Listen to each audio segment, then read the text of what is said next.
অনেক বোন এখানে যারা আসছেন, আপনারা হয়তো ৫ ওয়াক্ত নামাজে পড়েন মাশাআল্লাহ, স্বামীর আনুগত্য করা এটাকে আমি বলি তিতা করল্লার মতো আমল। এটা করতে মন চায় না। অনেক মহিলা আছে কোরআন তেলাওয়াত করতে রাজি, দোয়া দরুদ পড়তে রাজি, সবই ঠিক আছে, স্বামীর কথা শুনতে রাজি না, স্বামীর কথাটা মানতে রাজি না।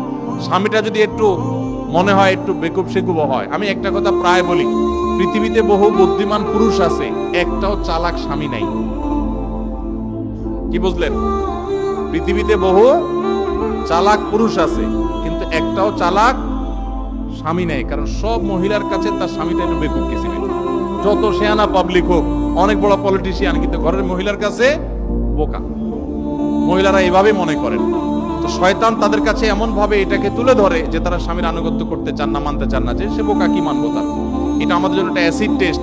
বিশেষ করে আজকের এই জোয়ার যখন চলছে, ইমান বিরোধী জোয়ার, গোটা বিশ্বে নানাভাবে প্রপাগান্ডা চালানো হচ্ছে আমাদের মা বোনদেরকে বিপদগামী করবার জন্য। কখনো স্বাধীনতার নাম দিয়া, কখনো মত প্রকাশের স্বাধীনতার নাম দিয়া, নানা নাম দিয়া। আপনারা এই জায়গাটাতে শরিয়ার সীমানা এবং যৌক্তিক নির্দেশ যতদিন স্বামীরা করবেন, ততদিন পর্যন্ত তাদের আনুগত্য করবেন, বুঝে আসুক আর না আসুক সবর করবেন। যদি উল্টা পাল্টা হয়, আল্লাহ তাআলার বিনিময়ে জান্নাত দেবেন ইনশাআল্লাহ। সেই সাথে চেষ্টা করবেন নিজের সম্ভ্রমকে হেফাজত করার।